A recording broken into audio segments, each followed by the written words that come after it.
अगर आपको C5-6 disc में प्रॉब्लम है तो इसका क्या मतलब है?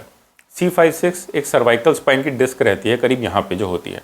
इससे हाथ में दर्द जाना, भारीपन, झुंझुनाहट या सुनपन हो सकता है। किसी किसी को हाथ में कमज़ोरी भी आ सकती है। जब C5-6 पे डिस्क निकलती है तो C6 नर्व दब जाती है।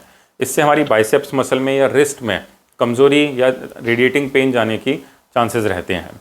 इससे हाथ में नमनेस भी आ सकती है। C5-6 की नमनेस नॉर्मली इन दो उंगलियों में आती है, इस उंगली में और अंगूठे में।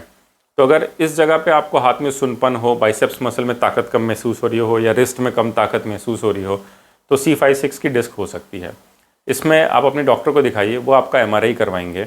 और अगर डिस्क आती भी है तो डोंट वरी, ऐसा नहीं सबको सर्जरी की ज़रूरत होती है। 95% लोगों को कभी इसमें सर्जरी की ज़रूरत नहीं पड़ती। नॉर्मली मेडिसिन से, एक्सरसाइजेज से, फिजियोथेरेपी से ही ये ठीक हो जाता है।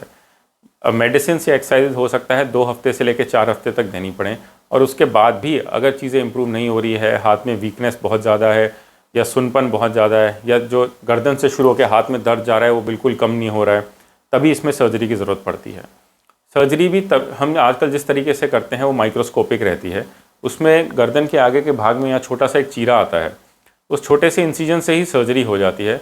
उसमें हम कभी कभी फ्यूजन सर्जरी करते हैं अगर मरीज़ की उम्र 45 से ज़्यादा हो। अगर 45 से कम एज रहती है तो फिर हम आर्टिफिशियल डिस्क रिप्लेसमेंट सर्जरी कर देते हैं, ताकि फ्यूचर में उसके जो आसपास की डिस्क हैं वो जल्दी ख़राब ना हो।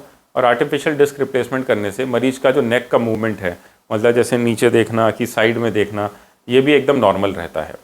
नॉर्मली आजकल हम इस सर्जरी के अगले दिन ही पेशेंट को डिस्चार्ज भी कर देते हैं।